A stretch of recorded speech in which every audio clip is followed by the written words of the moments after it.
Hello everyone, welcome to True IAS and PCS.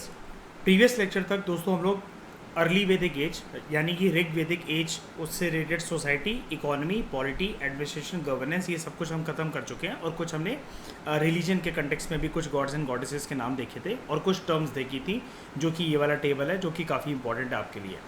अब हम बात करते हैं लेटर वैदिक कल्चर की या फिर लेटर वैदिक सिविलाइजेशन की, 1000 से लेकर 500 BC तक। जो लेटर वैदिक एज है ना, उसके अंदर जो सामाजिक, राजनीतिक और अर्थव्यवस्था के टर्म्स में अगर हम लोग बात करें तो एज़ कम्पेयर टू अर्ली वैदिक एज, अब ये सोसाइटी, ये ज़माना, ये एज, ये एरा काफ़ी ज़्यादा कॉम्प्लेक्स हो चुका था, specially with regard to liberties of women, female freedom. जितनी इज्जत और लिबर्टी औरतों को मिलती थी या उनको दी जाती थी, अब यहाँ पर आके उसका खात्मा हो जाएगा। किसको ब्लेम करा जा सकता है इस सोशल स्ट्रक्चर के पीछे, सोशल ऑर्डर के पीछे, या फिर वर्णा सिस्टम को प्रॉपर अब इस ज़माने में कास्ट के बेसिस पर देखा जाएगा। पहले प्रोफेशन के बेसिस पे देखा जाता था और वो हेरिडिटरी भी नहीं होता था, मैंने आपको पढ़ाया था। लेकिन अब ये वर्ण सिस्टम की दुर्दशा के लिए, स्पेशली शूद्र और औरतों की दुर्दशा के लिए, किसको रिस्पॉन्सिबल हमें मानना चाहिए?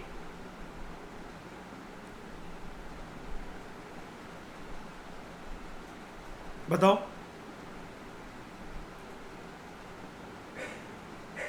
बिल्कुल पर्टिकुलर नहीं बोल सकते हमें ना।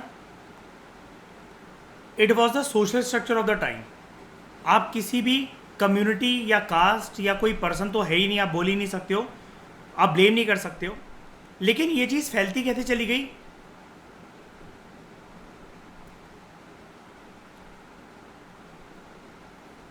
फैलती कैसे चली गई? Because of one rule. कौन सा रूल? सोशल इनइक्वालिटी जब बड़े टाइम तक प्रैक्टिस होती रहती है, होती रहती है, तो it appears to be natural inequality. याद है ये वाली लाइन पॉलिटिकल थ्योरी की? ठीक है। और दूसरा क्या, लोग जब आवाज नहीं उठाते हैं तो वो क्या बन जाता है? सोशल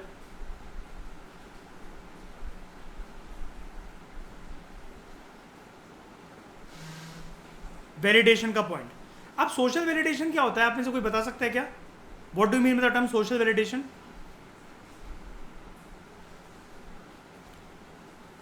नहीं, क्या सही क्या गलत नहीं, मतलब पर सोशल वैलिडेशन क्या होता है? बैकिंग मिल जाता है, वेरी गुड। हाँ, किसी भी बात को ना समाज से बैकिंग मिल जाता है कि हाँ यार यही चीज़ ठीक है, और फिर इसी से एक चीज़ स्टार्ट हो जाती है जिसको आप क्या बोलते हो या क्या मानते हो?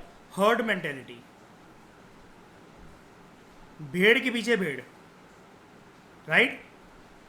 तो लेटर वैदिक एज जो है, it is characterize by more complexities in social, political, economic life. There was a gradual eastward expansion of the Aryans, यानी कि आर्यंस अब किस तरफ मूव कर रहे हैं? अभी तक अगर आप बात करो,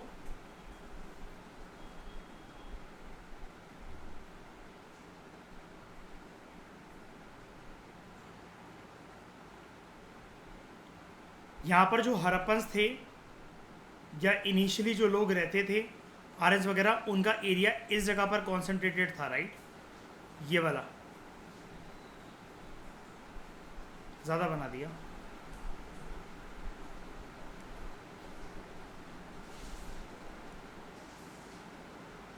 इतना एरिया कॉन्सेंट्रेटेड था उनका। अब वो किस तरफ मूव कर रहे हैं? ईस्टवर्ड, मतलब यहाँ पर गैंजेटिक वैली, राइट? लेकिन हमने प्रीवियस लेक्चर में क्या पढ़ा था? अर्ली वैदिक एज तक आयरन के बारे में इनको पता था? नहीं। आर्यन, ये इसको हरप्पन्स को पता था? नहीं, ठीक है। तो as they expanded from the north waste,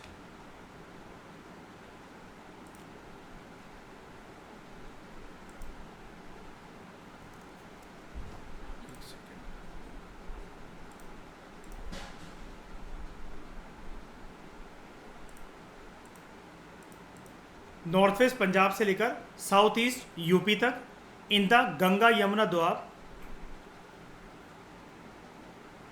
जो ईस्टर्न यूपी का इलाका है Kosala and northern Bihar Videha, later period के टाइम तक ये लोग और आगे फैलते चले गए। अब यहाँ पर एक पॉइंट गिवन है, पॉइंट नंबर 2, ये जो एक्सपेंशन है, ये जो आगे बढ़े, ये क्यों हुआ?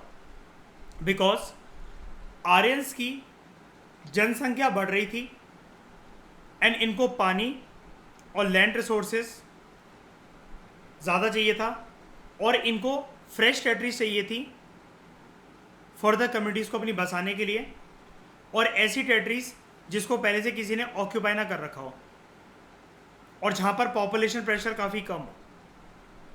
तो ऑब्वियस ही बात है नए एरिया की तरफ ये लोग गए। इधर एक और बात नहीं लिखी हुई है, वो है they were in search of fertile lands too. अब जिस रीजन को ये बोला जा रहा है गंगा यमुना दोआब, यहाँ पर मिलेगा फर्टाइल लैंड कि नहीं?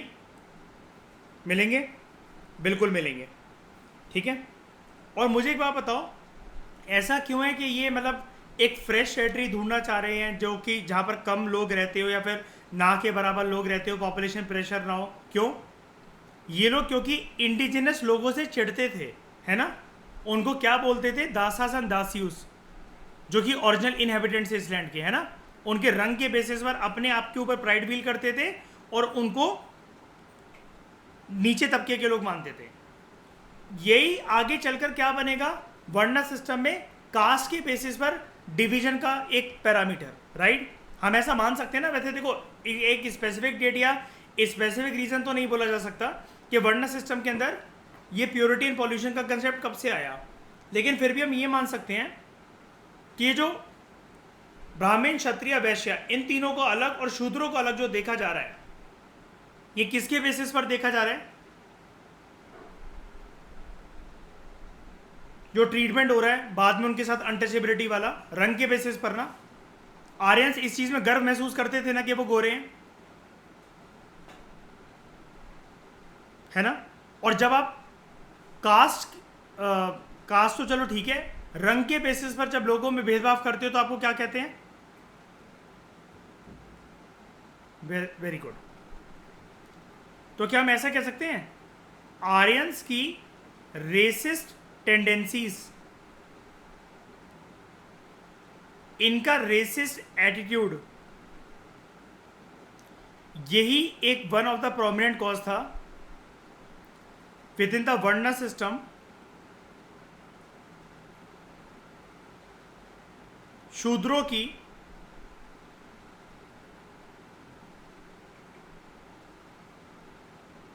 अनटचेबिलिटी के लिए, छुआछूत के लिए।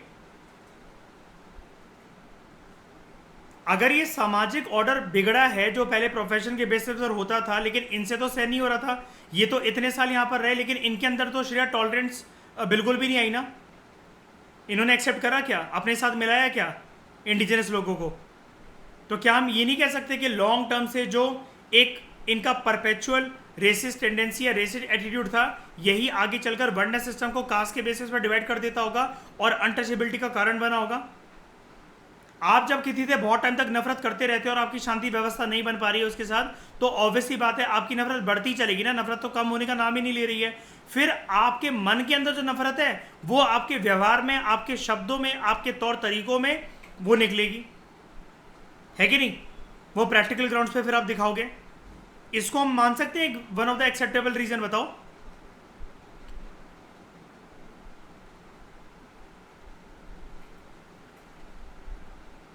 ये पॉइंट आप मीन्स में मेंशन कर सकते हो। यहाँ तक पहुँचने के लिए, इस पॉइंट को जानने के लिए आपने अभी तक जितना एंशिएंट इंडियन हिस्ट्री को डिटेल में पढ़ा है, ये सिर्फ उसी के मन से निकल सकता है वाला पॉइंट। रैंडमली नहीं कि मुझे ये लगता है उसको वो लगता है। अरे हिस्ट्री को प्रूव करना पड़ता है कि क्यों, उस ज़माने के हिसाब से बताओ कि क्यों लगता है। आज के ज़माने के हिसाब से नहीं कि मुझे लगता है उसको वो लगता है। आपके लगने से कुछ नहीं होता, उसके लिए आपके पास एक वैलिडेटेड डेटा होना चाहिए, एक प्रूफ होना चाहिए, लॉजिकल आर्ग्यूमेंट होनी चाहिए, ठीक है। तो लास्ट लाइन हमारी ये बोलकर हमें जा रही थी कि there was a gradual eastward expansion of the Aryans because ये एक्सपेंड करते रहते हैं from north west Punjab to south east UP in the Ganga Yamuna Doab region including eastern UP and northern Bihar Vidisha और कोशाल रीजन में। एंड यहाँ पर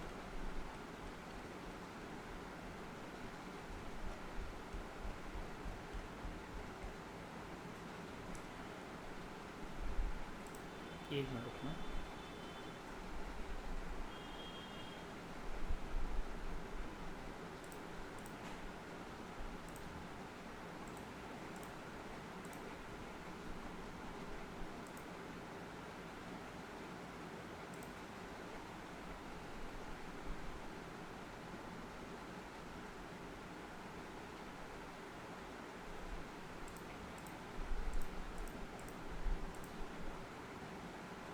यहाँ पर आप देख रहे हो ये दे रखा है विदेहा एंड कोसाल रीजन।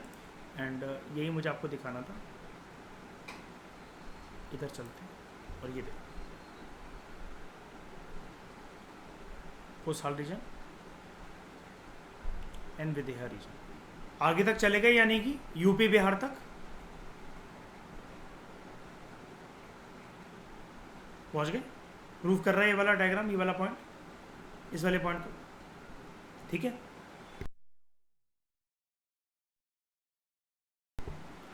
इसको हम हटाते हैं और बात करते हैं आगे। जो लेटर वैदिक टेक्स्ट हैं they speak about the region of Kuru Panchal, जो कि इंडो गैंजेटिक रीजन जो है वहां पर देखने को मिलता है आपको। इंडो गैंजेटिक डिवाइड रीजन के आसपास देखने को मिलता है। और अपर गंगा वैली जो है along with the mention of the rivers Saraswati, Drishtavati and tribes of Kuru, Panchal, Vash and Ushinar later Vedic texts ये मेंशन करते हैं, ठीक है। अब ये रीजन देख रहे हो, इंडो गैंजेटिक रीजन और अपर गंगा वैली आगे की तरफ चला गया ना, यानी कि अब हम ये कह सकते हैं, हमें यहाँ से एक कंक्लूजन ये देखने को मिलती है इसके इंट्रोडक्शन से कि लेटर वैदिक पीरियड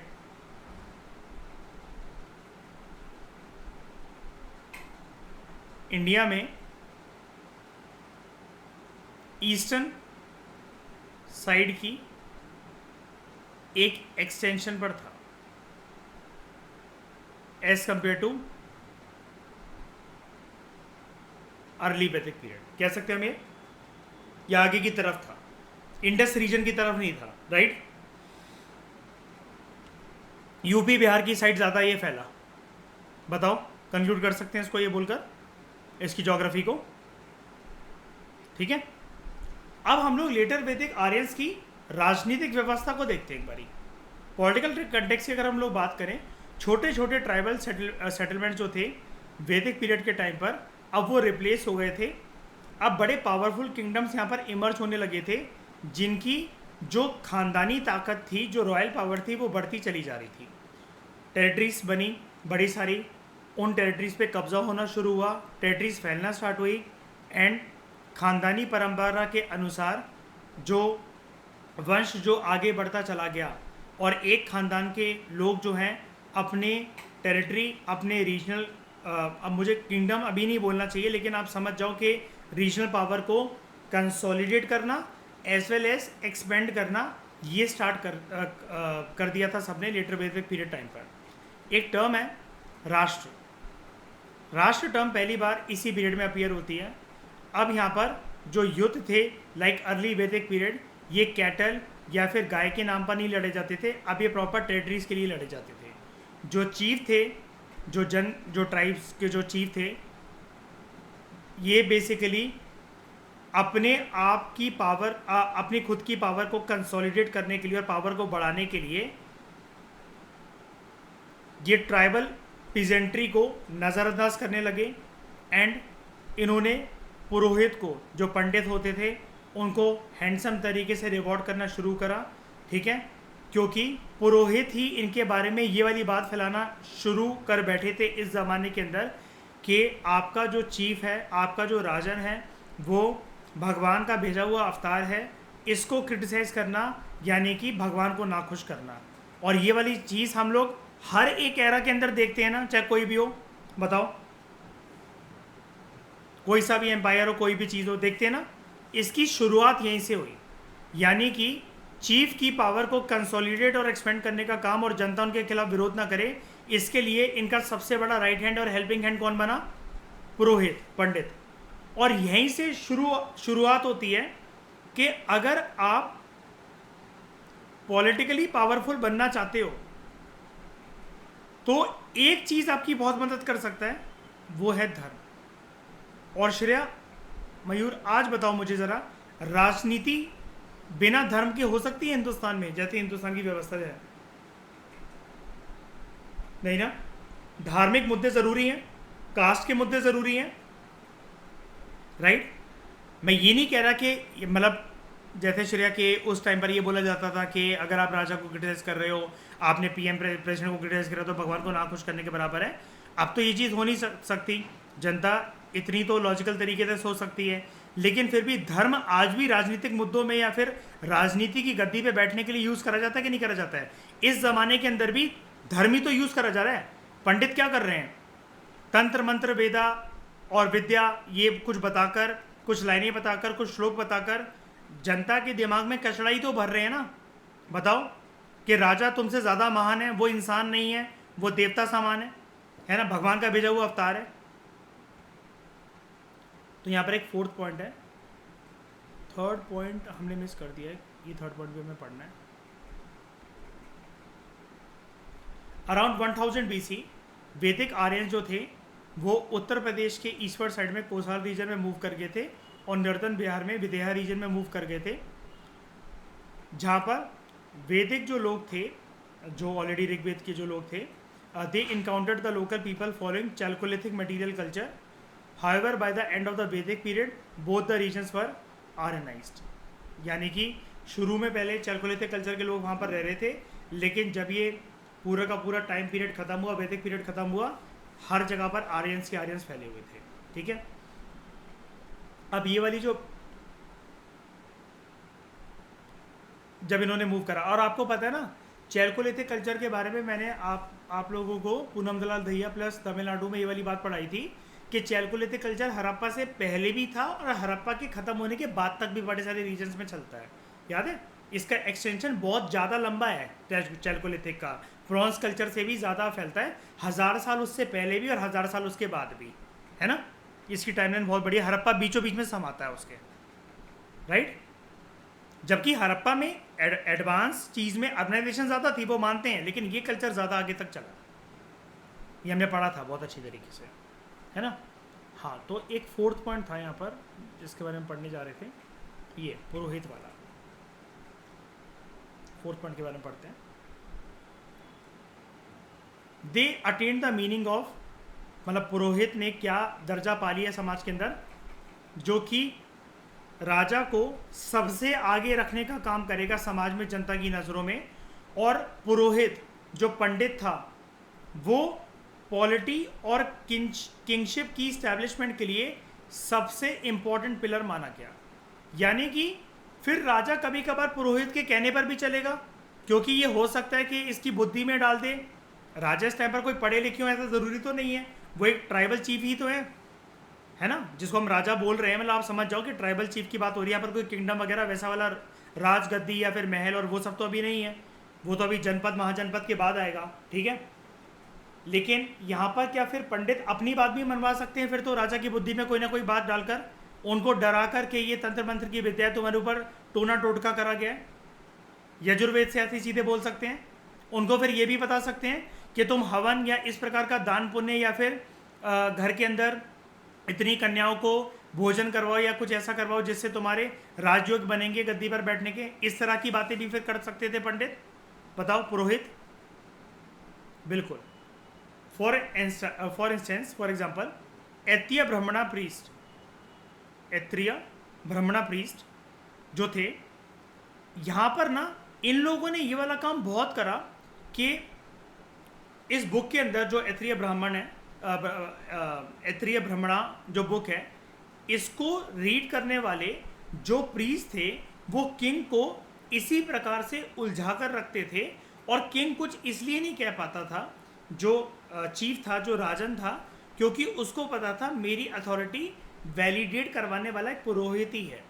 तो अगर हम इस किताब की तरफ देखें, ऐत्रेय ब्राह्मणा, ये हमें बताती है कि king has to provide 1000 pieces of gold and cattle to the Brahmin, जो इसके बारे में ये सारी बातें करके जनता को बताएगा और इसकी मदद करेगा राजा की, उसकी पॉलिटी और किंगशिप को इस्टेब्लिश करने में। समझ गए? मैंने बोला ना कि मतलब बदले में तो कुछ लेगा ही ना, इतना अच्छा भी नहीं है पुरोहित।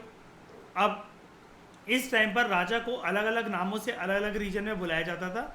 नॉर्दर्न रीजन्स में इसको बोला जाता था विराट, ईस्टर्न रीजन में इसको बोला जाता था सम्राट, वेस्टर्न और सदर्न रीजन्स में इसको बोला जाता था स्वरथ, वेस्टर्न में, और सदर्न में भोज। यानी कि अगर आपको राजा के बारे में जानना है, ये है northern region Virat, southern region Bhoj, eastern region Samrat, और स्वरथ वेस्टर्न रीजन।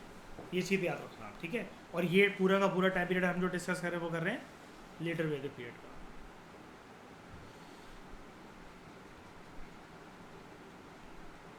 मिडल में राजा नहीं, मतलब ये चारों तो राजा के लिए ही टर्म जो बेसिकली यूज़ हो रही हैं अलग अलग रीजन में। यहाँ पर कुछ कुछ ऐसे छोटे छोटे राजा भी थे जो कि मतलब वैसे तो इनको जैसे चारों जगह एरो ही देने चाहिए थे, ये सबसे टॉप के औहदे वाले लोग हैं, ठीक है? और कुछ छोटे मोटे राजा और भी थे जो कि इसके और इसके बीच में जो है वो टाइटल शेयर करते थे। मतलब जिनके पास सम्राट टाइटल नहीं है, भोज टाइटल नहीं है, विराट नहीं है, स्वराट नहीं है, वो मिडल राजा है। इतने पावरफुल नहीं होंगे फिर वो। ज़्यादातर लैंड कैटल इन्हीं के पास होगा। और लड़ाइयाँ इस ज़माने में, मैंने अभी आपको बताया, कैटल के लिए तो चल ही नहीं रही हैं। किसके लिए चल रही हैं? किसके लिए चल रही हैं? टेरिटरी के लिए चल रही है। ओके,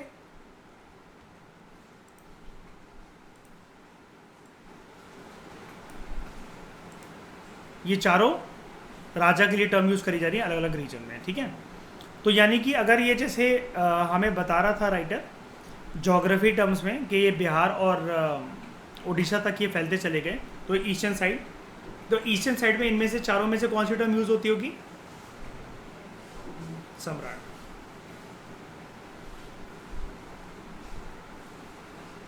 अब यहाँ पर इनके पॉलिटी और एडमिनिस्ट्रेशन के कुछ एस्पेक्ट्स के बारे में हम लोग जानते हैं। राजा जनरली कौन से वर्ण का हुआ करता था? क्षत्रिय, ठीक है? And the office of the monarch was made almost hereditary. Early वैदिक पीरियड के टाइम पर आपने ऐसा कुछ देखा था कि क्षत्रिय ही होगा और हेरिडिटरी पोजीशन होगी? नहीं ना। यानी कि ये जो सारी चीज़ें जैसे आज के ज़माने में या आगे चलकर कंसोलिडेट हमें देखने को मिलेंगी, कंसोलिडेटेड होते हुए, इसके पीछे कौन रिस्पॉन्सिबल है? ये सब कुछ करा, किसका करा धरा है ये?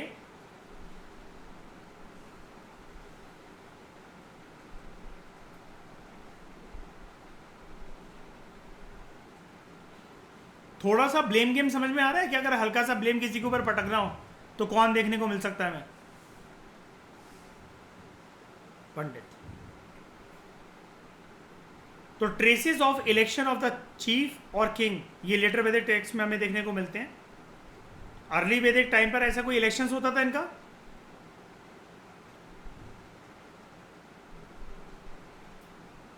चुनाव तो होते थे, देखो असेंबली वगैरह मैंने आपको बताया था पूरी होती थी, लेकिन ये जो प्रॉपर अगर हम उसको इलेक्शन की तरह समझें तो वो नहीं, एक बॉडी ऑटोमेटिकली उसको रिप्रेजेंट कर देती थी, वो रिप्रेजेंट कर देता था एक बॉडी को, है ना? वो बॉडी चुन लेती थी। बट हेरिडिटरी किंगशिप अब इमर्ज हो रही थी। मेन पॉइंट ये है, यानी कि अब राजा का बेटा राजा बनेगा, अब ये सुनिश्चित हो जाएगा। तो raja gradually emerge as controller of social order too. अब सोशल ऑर्डर का मतलब क्या है? समाज में क्या क्या व्यवस्था होगी, लोग क्या क्या करेंगे, कहाँ कहाँ जाएंगे, क्या क्या उनको पालन करना है, इसके लिए कायदे कानून, रूल्स एंड रेगुलेशंस, ये भी अब राजा ही बनाएगा। और किसके साथ सपोर्ट में बनाएगा? पुरोहित। उसके बाद राजा का जो इन्फ्लुएंस था इस ज़माने के अंदर वो और जो है वो फैलता चला गया और स्ट्रॉन्ग होता चला गया। बड़े सारे रिचुअल एक्टिविटीज़ यहाँ पर परफॉर्म होने लगी, जैसे राजसूय यज्ञ जो कि एक रॉयल कॉन्सिक्रेशन सेरेमनी होती थी and it conferred supreme power on the king, जैसे राज्याभिषेक होता है ना वैसा है। उसके बाद Vajapeya yajna literally meaning drink of strength, यहाँ पर एक चैरियट रेस होती थी in which royal chariot was made to win against all the kinsmen. Ashvamedha unquestioned control over an area in which the royal horse ran uninterrupted. याद है मैंने आपको बताया था घोड़े के गर्दन में कट मारा जाता था, वो जहां तक भाग रहा है तो वो राजा की टेरिटरी हो जाएगी, है ना। और अगर किसी ने बीच में रोकने की कोशिश करी तो उसको युद्ध लड़ना पड़ेगा, जहां तक वो घोड़ा भागते भागते गिरेगा वो राजा की टेरिटरी हो जाएगी। और जो युद्ध लड़ेगा राजा से, अगर वो युद्ध में हार गया और जिन्होंने चैलेंज नहीं करा था उस घोड़े को, रोका नहीं था रास्ते में, वो सारे राजा इस अश्वमेध यज्ञ के टाइम पर वो गिफ्ट लेकर आएंगे राजा के लिए, है ना। और यही आगे प्रक्रिया फॉलो होती है जनपद महाजनपद में। लेकिन इसकी शुरुआत कहां से दिख रही है आपको? लेटर वैदिक एज से। राजसूय में क्या करा जाता है आपने देखा होगा, बड़े सारे पिक्चरों में, कार्टून में कभी, या रामायण में अगर आपने सुना हो, महाभारत में सुना हो, श्रेय एक परात में, बड़ी सी परात में गोल्डन कलर की बिठाकर एक स्टूल पर, एक पट्टे पर, वो ऊपर दूध, हल्दी, चंदन, शहद वो छिड़का जाता था और एक प्रकार से कि राजा की राजगद्दी उसको दी जा रही है उसके लिए, है ना। और वाजपेयी में क्या होता है कि यहाँ पर एक चैरियट रेसिंग होती है जहाँ पर आपको जीतना पड़ता है दूसरे राजाओं के साथ, या जो दूसरे लोग राजा बनना चाह रहे हैं उनके कंपैरिजन, ठीक है। अब कभी कभार जो राजा का रथ है जब वो अगले साल किसी फेस्टिवल में दौड़ रहा है तो ऑब्वियस ही बात है जो इसके जनता है, जो प्रजा है, अगर वो भी अपने चैरियट को दौड़वा रही है वो जानबूझकर हार जाएगी कि राजा के सामने कौन ही मतलब उसको ये दिखाए कि तुम नहीं जीत पाए। तो due to the dominance of the rituals, the power and influence of the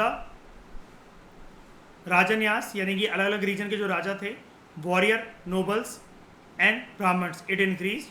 और जबकि जो किंग था, while the king was distance from the west, जो उसका क्लैन होता था, अब ये उसमें सबसे ज़्यादा पावरफुल बन गया।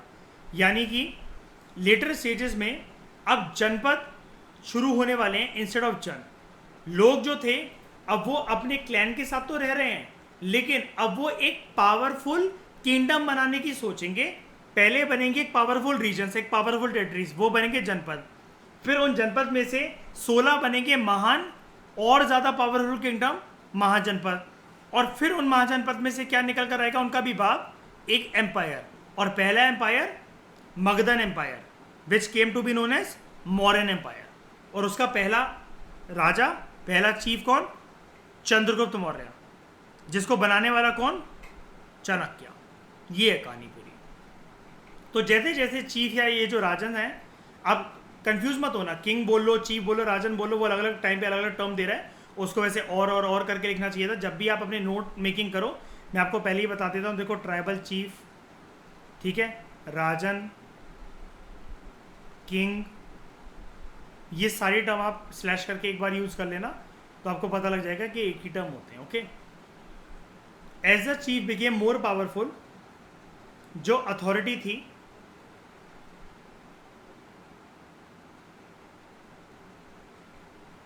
जो अर्ली वैदिक टाइम पीरियड पे जैसे जो होती थी पॉपुलर असेंबलीज, दे स्टार्टेड वेनिंग, वो कम होने लगी। सभा और समिति ये तो प्रोमिनेंट रही, लेकिन उतनी ज़्यादा नहीं जितनी ऋग्वैदिक टाइम पीरियड पर होती थी। और विधाता का जो कंसेप्ट है वो कम्प्लीटली डिसअपियर हो गया। गिरी अलग अलग बॉडीज़ होती थी, आपको पता है, जो कि चुनती थी राजन को। जो फंक्शंस थे पॉपुलर असेंबलीज के, they were gradually replaced now by the officers who served as advisers to the chief. And इनको राजा जो था, जो चीफ था, वो अपॉइंट करता था ताकि उसकी एडमिनिस्ट्रेशन में हेल्प हो सके। लेटर वैदिक टाइम पीरियड पर राजा के पास कोई स्टैंडिंग आर्मी तो नहीं थी, लेकिन ट्राइबल यूनिट्स राजा की मदद करते थे इन टाइम्स ऑफ वॉर। वो इकट्ठे हो जाते थे। तो इस डिस्कशन में दोस्तों फिलहाल इतना ही। Thank you very much for discussion.